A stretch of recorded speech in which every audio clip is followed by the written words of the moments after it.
Hari ini saya akan menjalankan pengenalan ringkas definisi the will to power menurut Smith, mekanik interpretation of the law, on origin dan theory of the will to power analysis. Pengenalan ringkas, the will to power in nature merupakan bahagian 2 daripada buku 3 Principle of Evolution. Dalam bahagian ini, Smith mengkritik semua bidang sains, sains sosial, psikologi, sains empirical dan morality. Dalam konteks ini adalah definisi yang diberikan oleh Nietzsche berkaitan dengan the will to power adalah insatiable desire to manifest power or as an employment and exercise of power as a creative right. Maksudnya di sini adalah ya,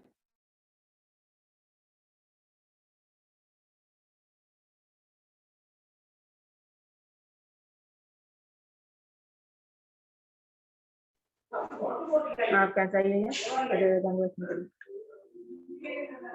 Sekarang saya akan sambung pada the world of as an interpretation in mechanism, yang mana ianya merujuk pada muka surat 332 hingga 341. Intipati utama yang saya dapati sewaktu saya baca yang nyatakan itu adalah beliau nyatakan 3 perkara.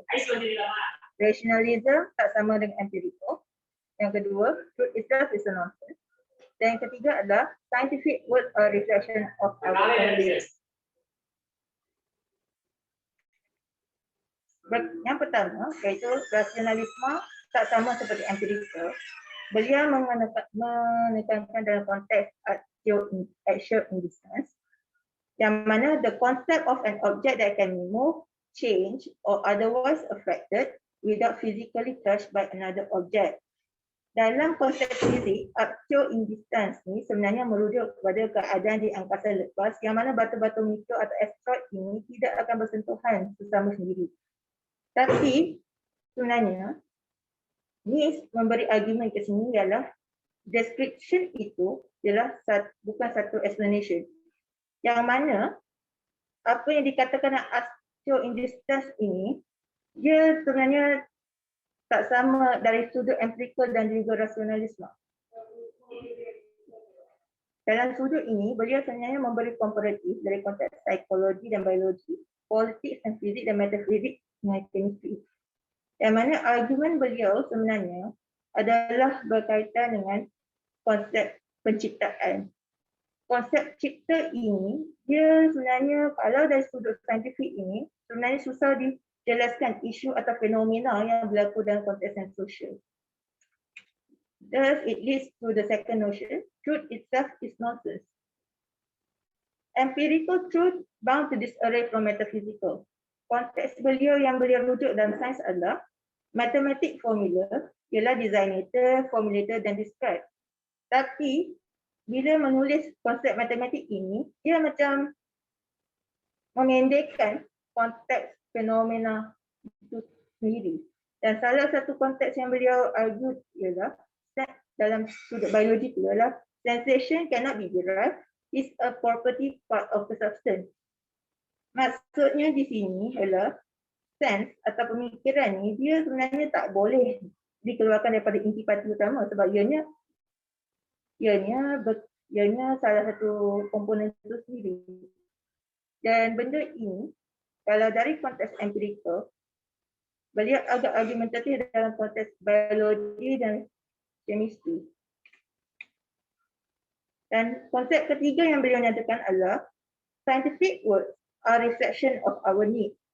Konsep yang beliau menyatakan di sini adalah konsep fizik dan dia sebenarnya refleksif kepada apa?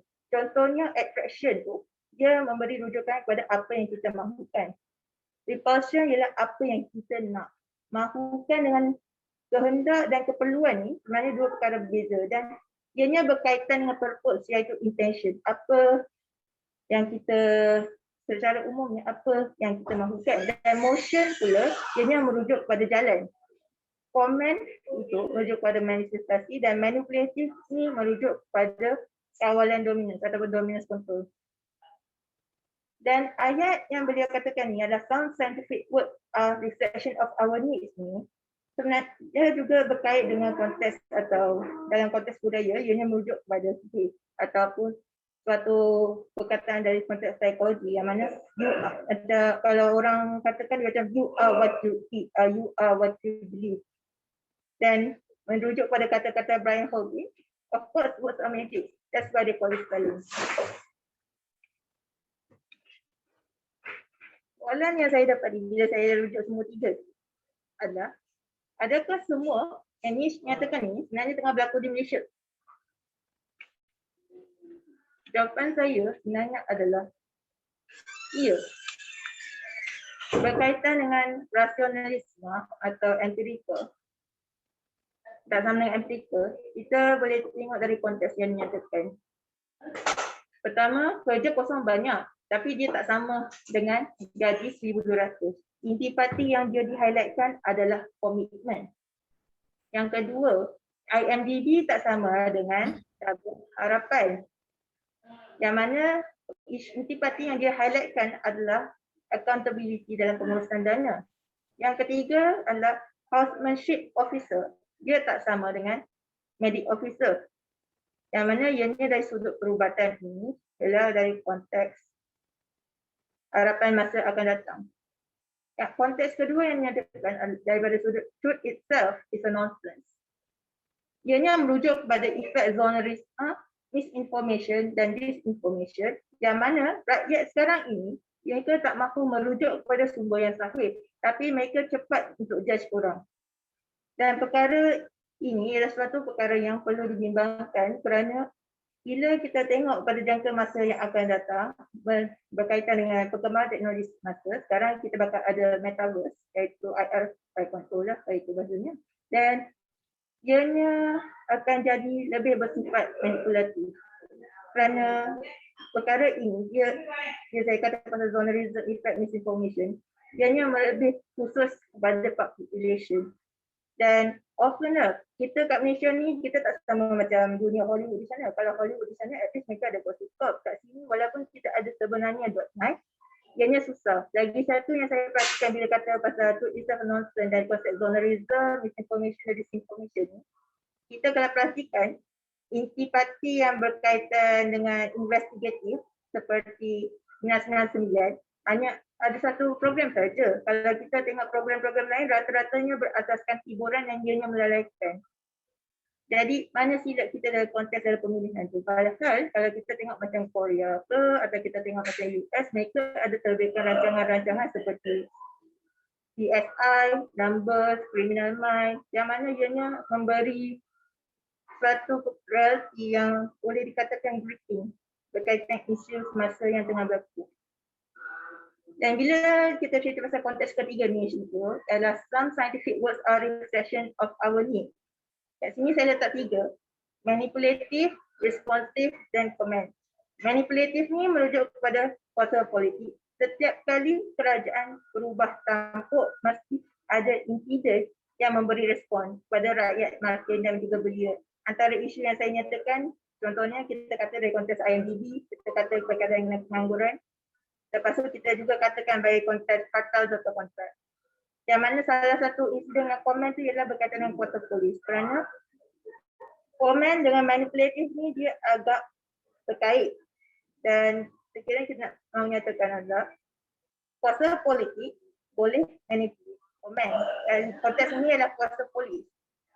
Sekarang ni kita dah banyak ada insiden yang berkaitan dengan banduan mati di tangan polis.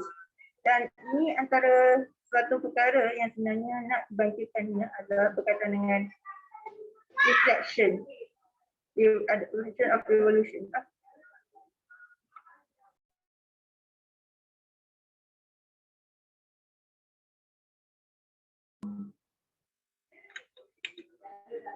Lepas tu kita pergi kepada on origin.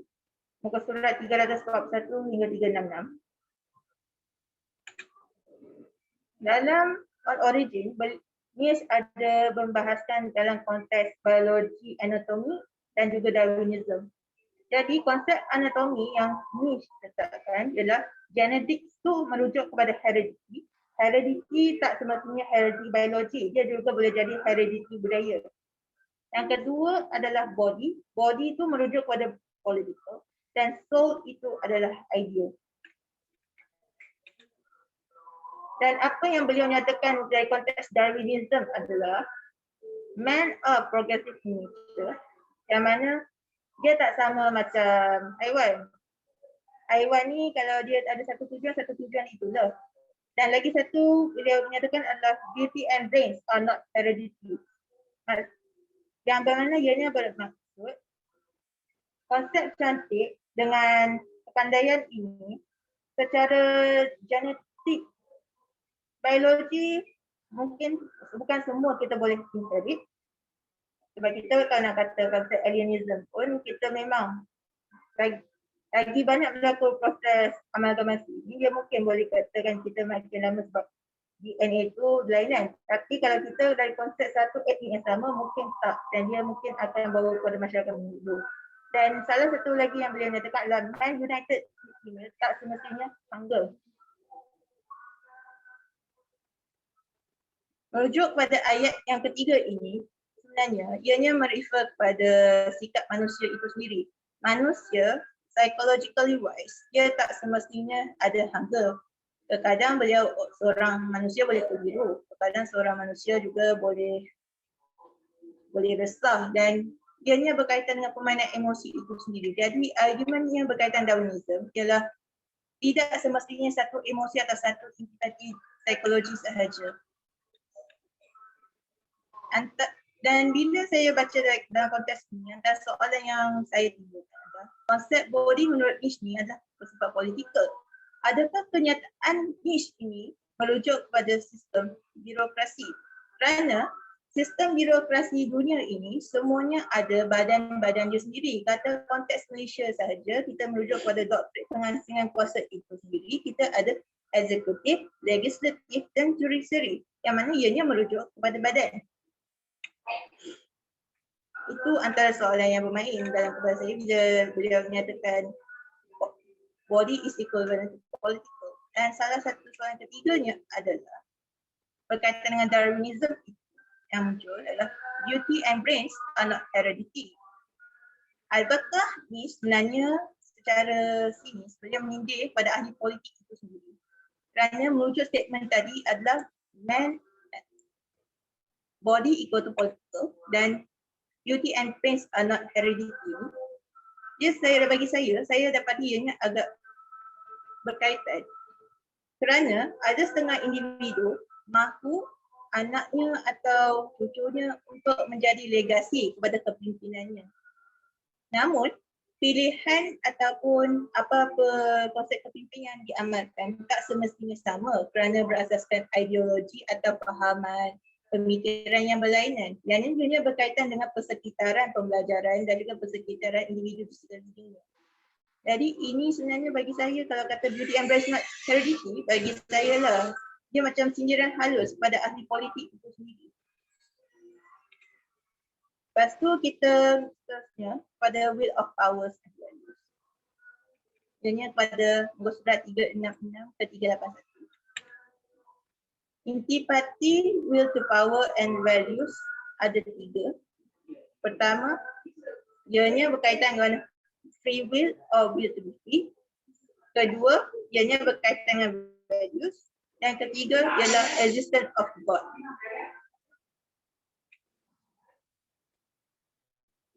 Okay, free will or will to be free.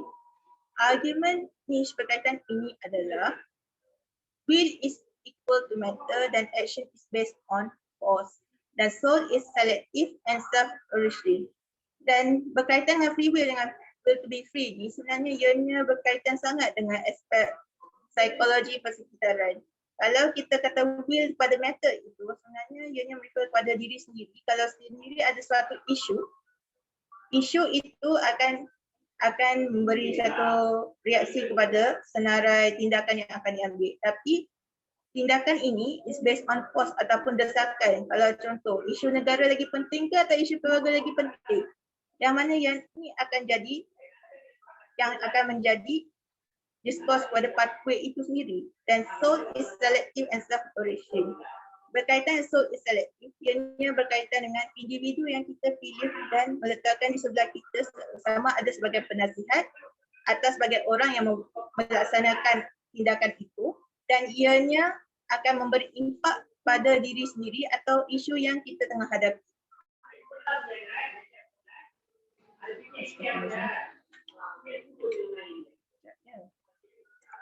Benda ni terbalik.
Ada masalah.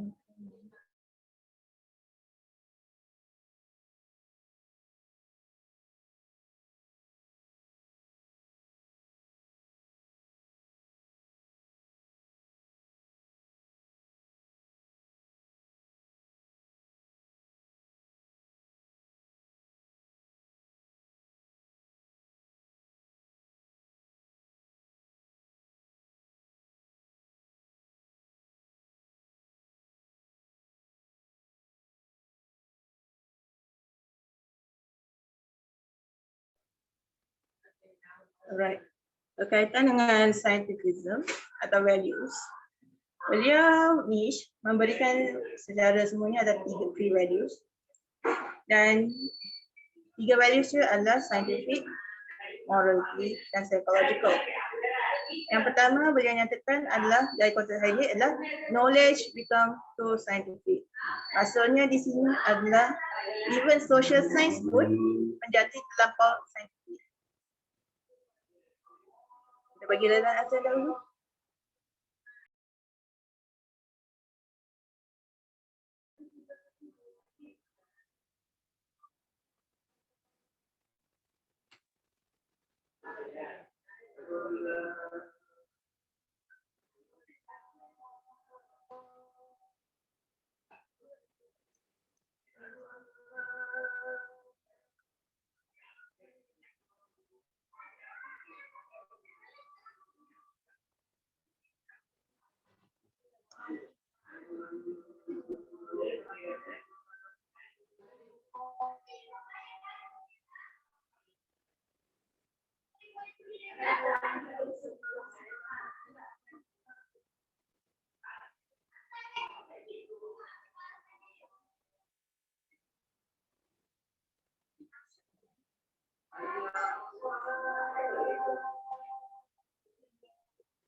Jadi kita sambung semula kepada values.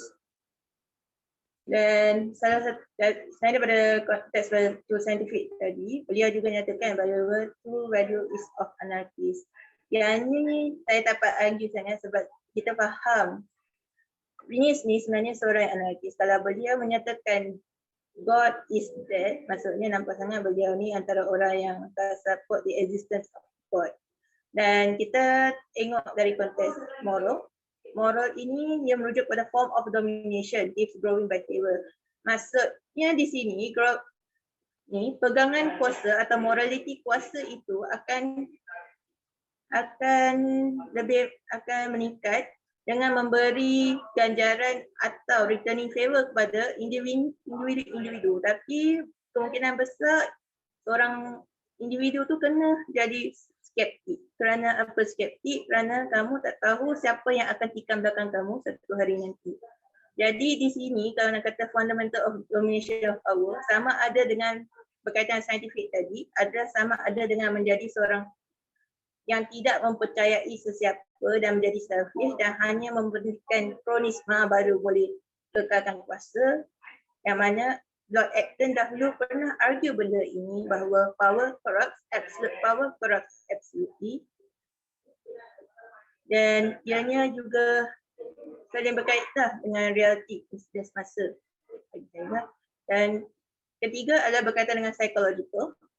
Linguistic of expression are useless dan intellectual pain equal to individual only, not mankind. Yang ini sebenarnya beliau refer semula kepada konteks pendidikan itu sendiri. Pendidikan sebenarnya sepatutnya untuk semua. Tapi dalam konteks realiti itu sendiri, atas keadaan ekonomi semasa ada dan juga keadaan keluarga semasa, ada individu yang mempunyai potensi terpaksa memberhentikannya dalam pertengahan jalan, yang mana ianya memberi satu impak kepada individu sendiri, bukan mankind. Ada individu yang akan rasa menyesal kenapa saya tak sambung lagi pelajaran saya padahal saya ada potensi, tapi dalam realitinya beliau faham juga kalau keadaan semasa di sekelilingnya waktu itu bagus, beliau boleh untuk menyambung ke peringkat yang lebih tinggi. Dan yang ketiga ni adalah berkaitan dengan existence of God lah. Yang ni saya memetik kata-kata Rajneesh. It was good for Friedrich Nietzsche to declare God dead. I declare that he never been born. It's a created fiction, an invention, not a discovery. Do you understand the difference between invention and discovery? A discovery is about truth. An invention is manufactured by you. It is man-manufactured fiction. Kita fahamkan tadi bahawa Nietzsche percaya bahawa God is dead. Dan berkaitan dengan will of power ini, manifesti kuasa ini sebenarnya merujuk kepada higher self. Tapi beliau tak refer kepada God. Beliau sebenarnya refer kepada man. Man's higher self. Tapi soalan saya di sini, apakah itu man's higher self? Adakah ianya merujuk kepada sifat seperti empati atau ianya merujuk kepada sifat anarkis itu sendiri? Dan itulah sebenarnya yang menyebabkan ini sendiri debate berkaitan dengan existence of God itu. Antara soalan-soalan yang saya buka diskusi lah. So ni, dalam konteks, dalam definisi the will to power menurut Nietzsche, adakah ianya merujuk pada ilmu firasat? Bagaimanakah description is not expression ini sebenarnya agak relatif dalam sistem pendidikan kita sekarang ini? Adakah ianya merujuk kepada pengejaran PhD fast track atau macam mana? Dalam konteks ketiga, the truth itself is nonsense. Adakah Nietzsche sebenarnya memberi amaran awal bahawa database itu mudah untuk dimanipulasikan? Maaf, ada kesalahan ejaan di sana. Dan keempat, merujuk kepada will to power of and of values. Adakah manifestasi kuasa memerlukan kepercayaan pada Tuhan semata-mata? Dan yang kelima adalah true and values is of anarchist. Adanya yang bermaksud demokrasi menuju ke alam yang nyata, wallahu alam lah. Saya masih lagi mencari jawapannya. Itu saja presentasi saya untuk hari ini. Saya buka ruang untuk diskusi ya. Menarik. Saya agak banyak persoalan yang tertimbul dari pembentangan hari ini.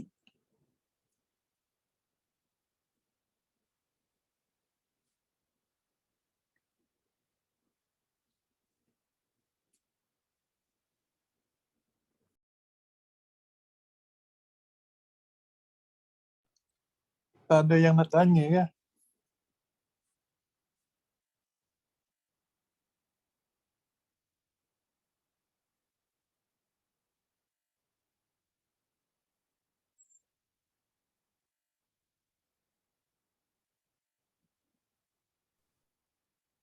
Assalamualaikum.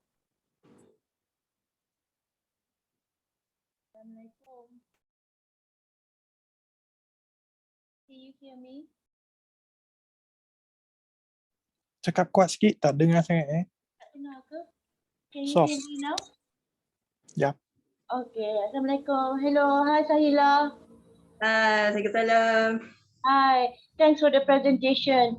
It was a bit difficult for me to follow sebab I ada gangguan sikit in terms of the internet, and I think there were a bit of background noises. So I missed some important parts of what you were talking about. No worry, no worry. I'll be And I sending. did read the chapter, but I tried to follow. I appreciate. I couldn't catch the words because the system is not very clear. Anyway, so I found it quite interesting. You know, when you speak about this 3 dimension of what? Yang ada body, soul, and one more is what?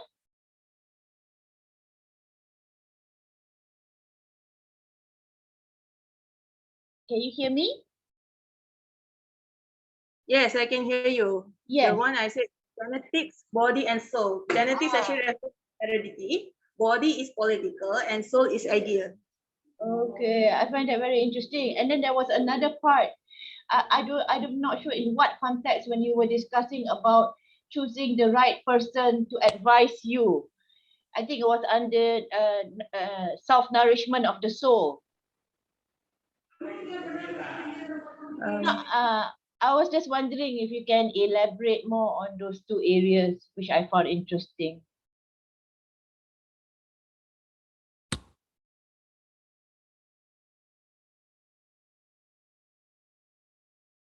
Yes, hello? A second, there's a distraction on my part here just now, actually. Anyway, in the reference of just now, you're referring actually either about free will or will to be free. Another thing we are talking about on anatomy. A second, I'll refer this back. All right. Okay, when I talk about the anatomy, actually, we are talking on the Darwinism, and we are talking on what is said on the context of origin. For origin, according to Misch, genetics actually refers to heredity, body is referred to political, and soul is actually referred to the ideas. In which soul is idea is the idea of the mind, what we are thinking, everything. Another thing about body, well, body is about political idea. In short, he's talking about the idea execution. And is it on the context of leadership is actually can be passed on. But in my opinion, even though actually you are passed on, the concept he argue will be beauty and brains are actually not heredity. And in this concept, he's talking about leadership, you cannot inherit it. It's who you are picking to be your advisor. And in this context, in Malaysia, we can talk about Tun Abdul Razak and also Najib. The way Tun Abdul Razak lead is by on context of empathy, in which he had to think on the people's interest first. In context of Najib, it's quite different. Is it the conflict? There's a conflict of interest, whether it is on his wife Rosma's interest or it is the nation's interest. And that is what we are talking on the context of. We are talking on the context of body, soul, and idea in the context of niche. Because in the context that he's talking on the Darwinism, he's actually talking on the bureaucracy and leadership itself. And another thing we are talking on just now will be on this one, free will or will to be free. most of niche argument actually is based on the surrounding environmental psychology, in which on the context of leadership, soul is selective and nourishing actually is referring to his own individual self, is quite selective of who you have to pick as your friend and your foe.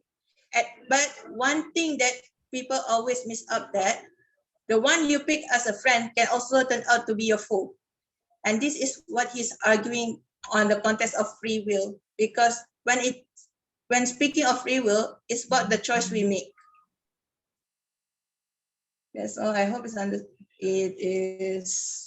Okay, very good, very good. I find it interesting. Maybe you can just elaborate the last part. How did you relate free will with trust? Okay, actually, free will and trust, it just reminds me of SpongeBob SquarePants sentence. Trusting you is what I want to do, but breaking it is your choice. That's the very sentence we can talk on the concept of free will and the will to be free and trust and leadership itself. When we're talking our will, we can trust anyone.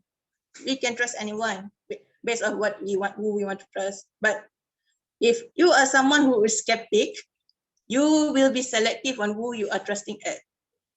That's why some people, they will say that there are some people you only talk by the road, some people you only talk at the office place, and some people you can talk at the home. And that is the notion of trust, on selective trust. And we talking on the will, the free will. Free will, we can trust anyone.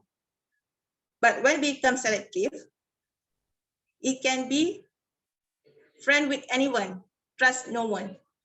So it can be, that's the argument there. Should we trust everyone because we think everyone is kind to us? But the thing is, we don't know why they are with us here today. Either they here to backstab you, or here to gather intel about you. Those thinkings is what has been taught on the selectiveness itself. Okay, thank you very much. Thank you. You're welcome.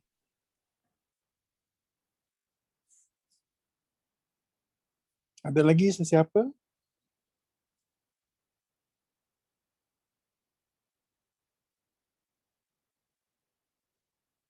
Kalau belum ada, saya ajukan soalan. Saya dapati Silakan.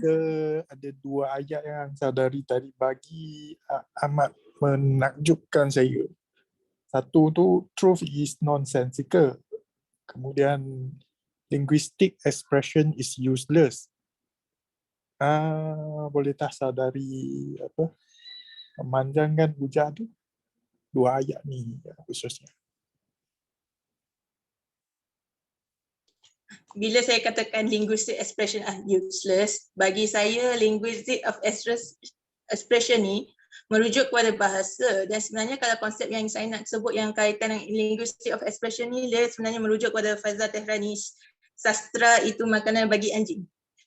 Tapi soalannya, sastra ini dia ikut genre juga. Kalau genre ini itu menepati kehendak orang, bolehlah. Tapi bila kita kata dari konteks ini, values ini, psychological values of linguistic ini, kata-kata ini kalau ahli politikus ni susah sangat kita nak tunaikan manifesto tu.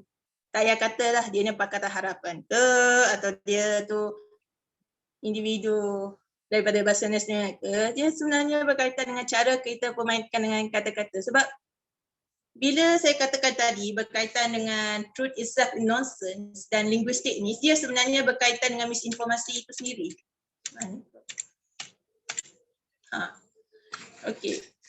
Misinformasi atau disinformasi ini sebenarnya ianya berkaitan dengan efek zonerisme. Efek zonerisme ini merujuk kepada pemutarbelit keadaan saintifik sebenar untuk menepati kehendak individu atau ahli politik itu sendiri.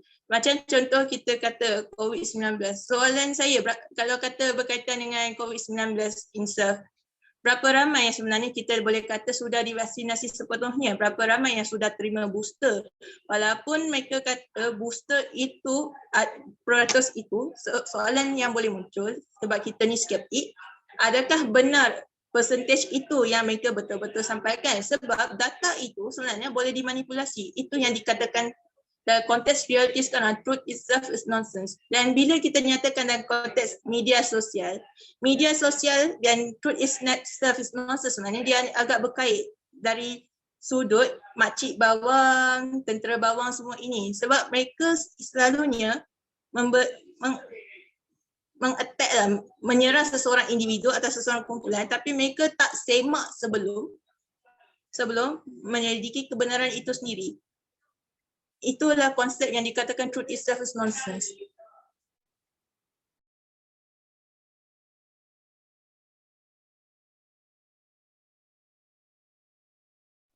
Terima kasih.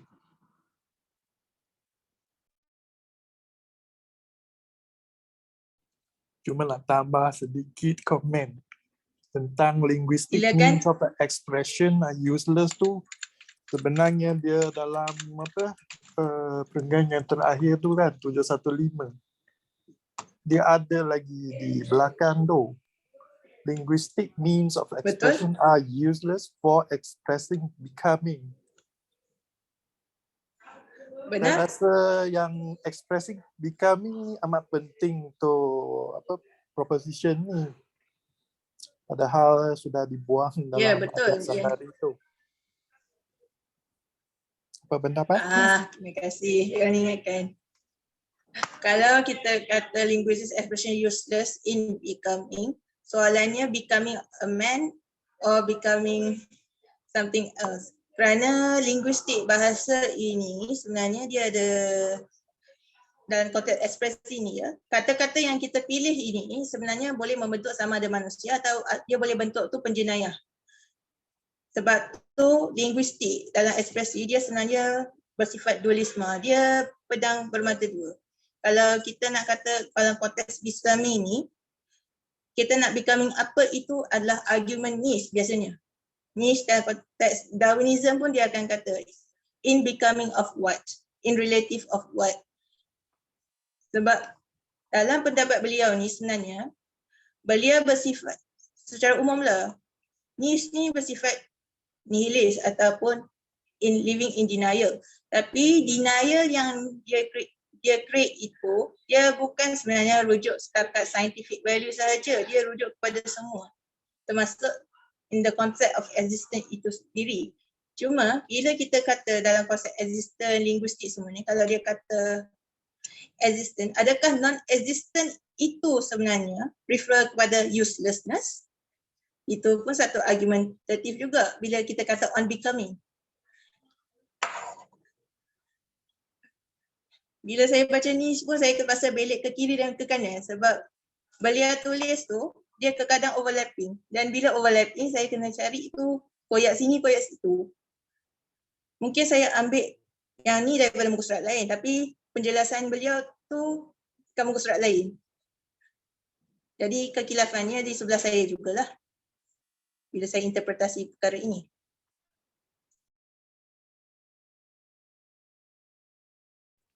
Terima kasih. Sama-sama Tuan.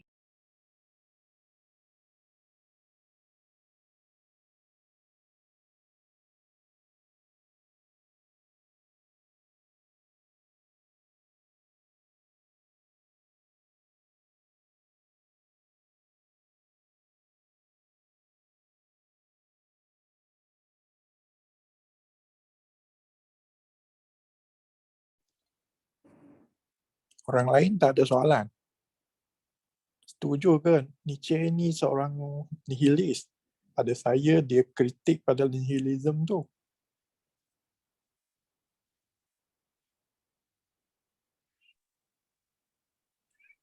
Assalamualaikum.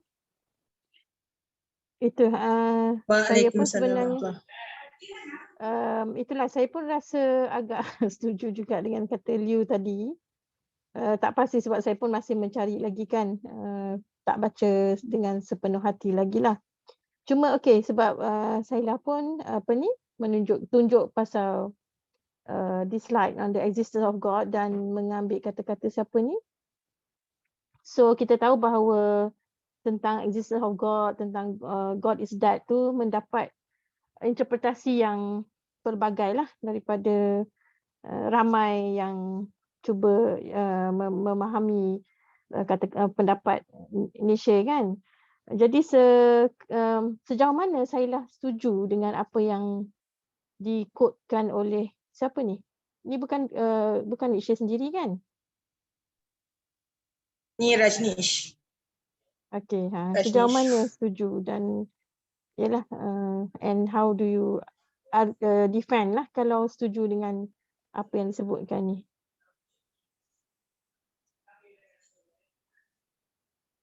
Bagi saya, kalau nak kata God is dead, itu kena tengok konteks agama. Kalau kata pengetahuan saya pada agama, saya masih lagi kena mendalaminya sepenuhnya sebab saya ni ahli sains sosial, bukan ahli teologi. Tapi kalau kita kata dalam konteks fiction, invention dan discovery, invention sesiapa pun boleh buat. Discovery pasal sesuatu ni, selepas kita buat penyelidikan sepenuhnya, baru boleh buat. Tapi kalau kata invention, macam macam apa Rajneesh kata yang manufactured fiction ni, beliau sebenarnya merujuk kepada apa yang teori-teori yang Nietzsche nyatakan. Cuma kalau saya, bila satu benda perkara berkaitan Nietzsche yang saya setuju adalah dalam hidup kena skeptik. Sebab kalau realiti zaman sekarang ini adalah kebenaran yang betul-betul benar pun orang boleh manipulasikan untuk kepentingan dia. Yang itu saya agree dengan Nietzsche. Kalau menyatakan God is dead, nauzubillah, I don't agree lah. Itu dalam konteks saya sendiri.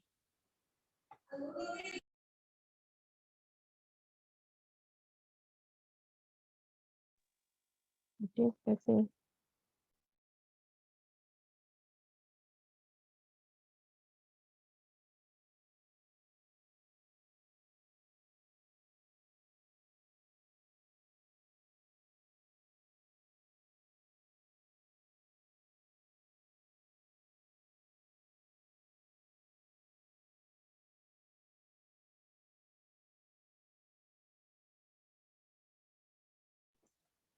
Sahila, I have a question. Do you think that Nietzsche believes in that God exists?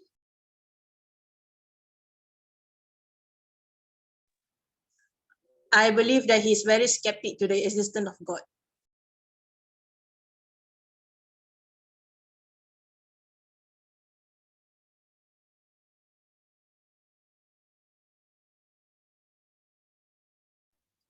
He is very skeptic on the existence of God. So, kalau konteks metafizikal dia mungkin percaya God itu. He is very skeptic. Kalau nak kata dia agnostik, dia tak. Kalau nak kata dia agnostik, kalau dia kata dia tu agnostik dari konsep mana itu pun dia nak jadi soalan juga. Sebab orang yang agnostik ini juga ada kepercayaan dia, tak silap saya. Dan kalau konteks agnostik, kalau kata Nietzsche ni get agnostik pun, dia percaya secara metaphysical world God is there. But physical world is not. Or can I say that he's actually a bit skeptic on the word spiritualist itself lah. Kalau tadi saya katakan sampai kata God is dead. Is it God dead is a context of humankind? Or he's talking on the context the belief of God itself is dead among the humankind. Kalau konteks dia adalah the belief of God itself is dead in humankind, yang tu kita boleh tengok juga kat realiti Malaysia sekarang ni apa insiden dia. Kenapa ramai sangat mengaku diri dia tu Tuhan lah. Ada yang kalau kau tengok orang tu dia tu Wahabi lah. Ini antara benda-benda yang kalau dia kata konteks God, the belief of God itself is dead among the humankind, yang ni kita saya rasa boleh agree.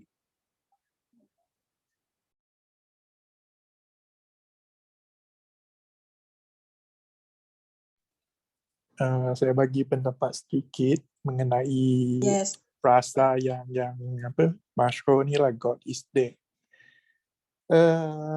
Bagi saya Nietzsche ni sebenarnya sangat kompleks persembahan dia tentang God is dead ni. Dia tak semudah tu dia cakap Tuhan sudah mati, habislah cerita dia. Tidak, dia pelbagai lapis dia ada. Kalau Tuhan tu mati, mengapa dia mati? Kemudian dijawab dia kata dibunuh. Siapa yang bunuh? Dia. Kita yang bunuh. Manusia yang bunuh Tuhan tu.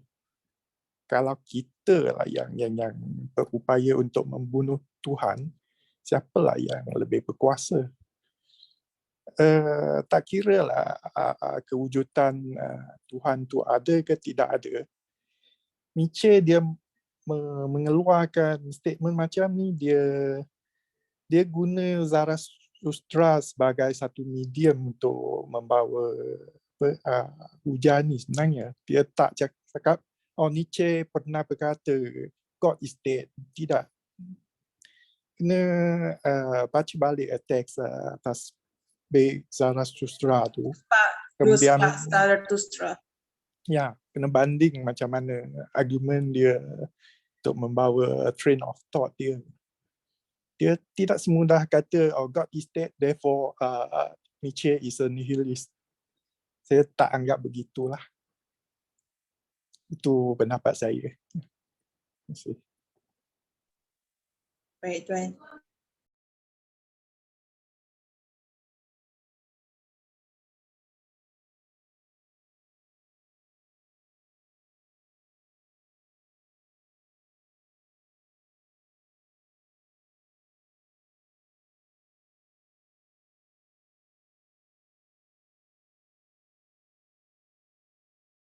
I have a question.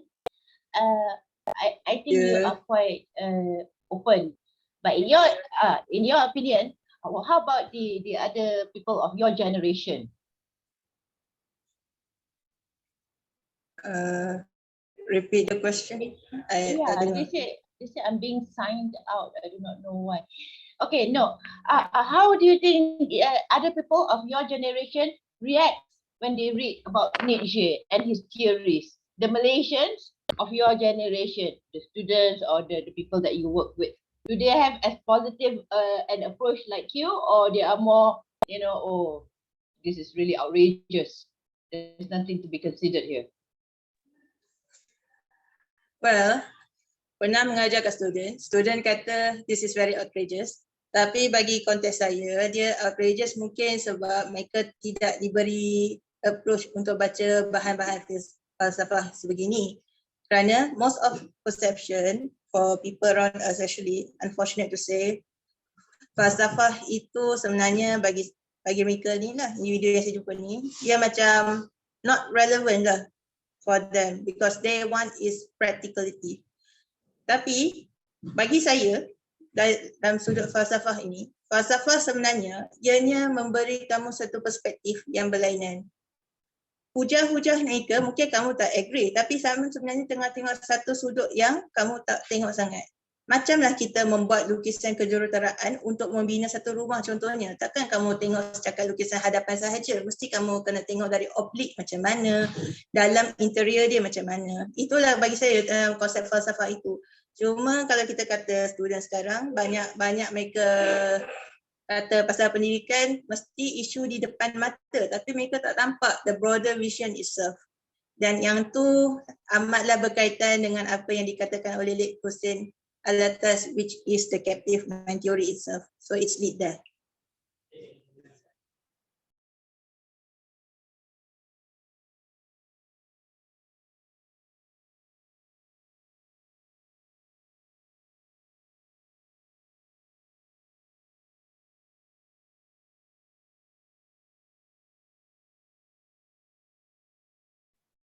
So what is the takeaway? What do you think that the young generation, the new voters, the politicians can take away or some benefit from reading this part of the theory of Nietzsche in Will to Power? Is there anything of benefit that we can use in the Malaysian context in how we adjust and adapt ourselves? Selain daripada diri sendiri, kalau kita kata dari konteks leadership ni kalau ikut ni sebenarnya dia daripada psikologi persekitaran. Kalau letak orang yang tak patut kata patut, jadilah korupsi macam sekarang tengah berlaku. Dan benda-benda inilah sebenarnya kalau seorang ketua tu dia kena ambil kira. Dalam dia kata will of power as a political body. Political body sebenarnya rujuk pada sistem birokrasi. Kita ada berapa banyak kementerian dalam kabinet yang seorang Perdana Menteri tu kena ambil cakna. Takkan semua kamu nak campakkan tangan KSU. Itu satu perkara. Walaupun seorang Perdana Menteri dia ada banyak kabinet, dia kena sendiri turun dan melihat perkara ini. Sebab terkadang apa yang pihak kementerian itu hantar tak semestinya memberi refleksi kepada keadaan semasa. Contoh kita kata pasal isu pendidikan ini berkaitan dengan soalan kebat contohnya.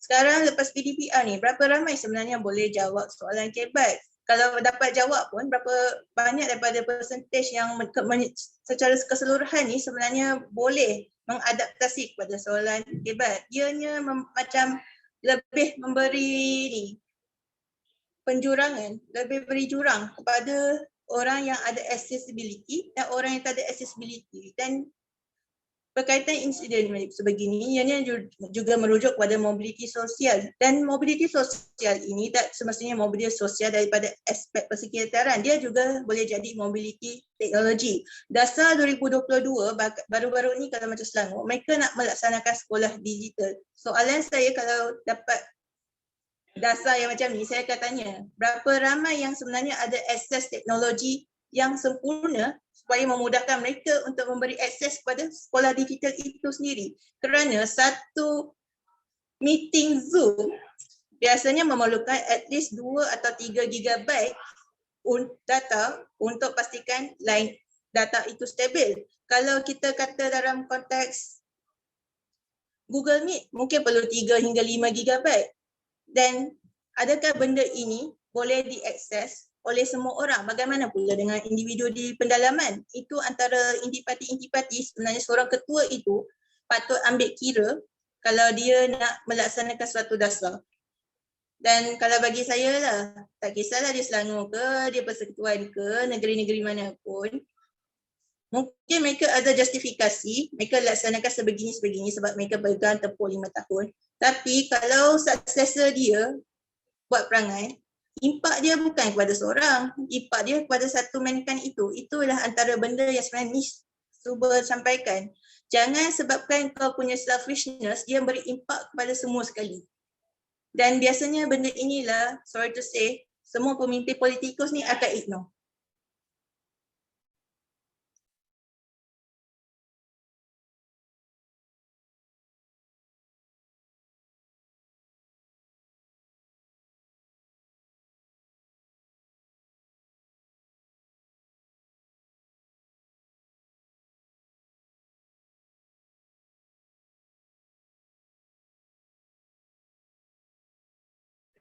Jadi main takeaway dia adalah jangan cepat sangat percayakan apa yang orang bagi kau semata-mata sebab benda tu sebenarnya boleh dimanipulasikan untuk kepentingan kamu.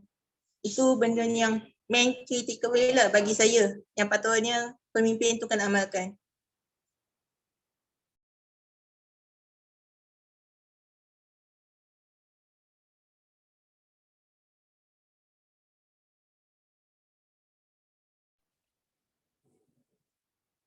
So Miss Intan, are you there? Yes, I'm still here. Thank you. Line I'm saya kat sini enjoying pun it. tengah sekat. Tapi putus-putus juga lah Zahila. I'm missing a large gap. But never mind. Thank you. Tak apalah, nanti saya type hantar ya. Kita kan masih ada WhatsApp lagi tu. Saya rasa line sini pun tengah putus. Ni biasa lah teknologi macam ni kan di Malaysia 5G tak sampai. Tak apa, rakaman nanti saya cuba upload. 5G cepat memang nanti. tak relevan. Boleh rujuk balik kepada rakaman nantilah.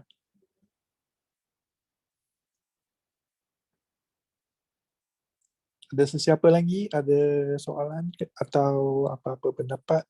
Boleh type di chat ataupun unmute.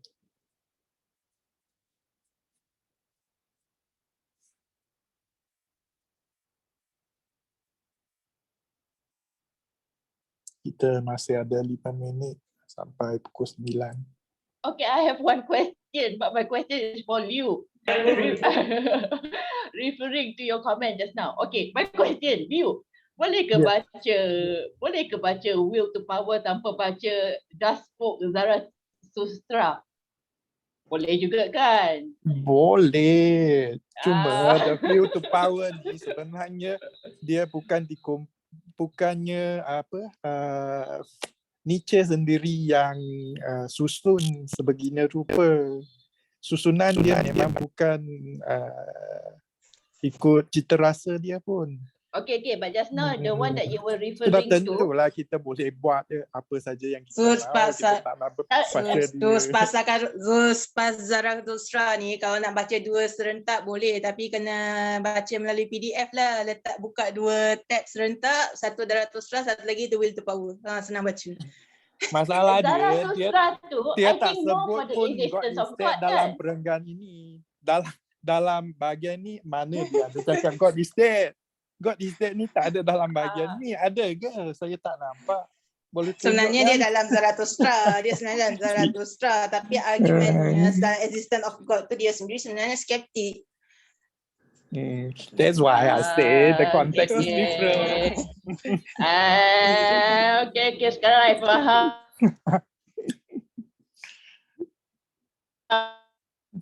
Okay. Ni ada misinformation. It's more about if I want to know more of the action of God, then I read Zarathustra. But it's still possible to read Will to Power without reading that. Okay. Yep.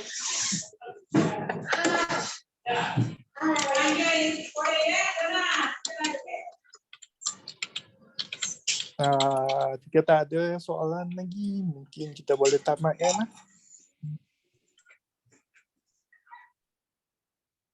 Kan? Saya mengucapkan terima kasih kepada semua peserta malam ni. Saya rasa kita akan sambung minggu depan. Masa yang sama juga. Terima kasih semua. Maaf kasih atas segala kekurangannya. Okay, thank you Sahila, thank you Liu. Thank you everyone.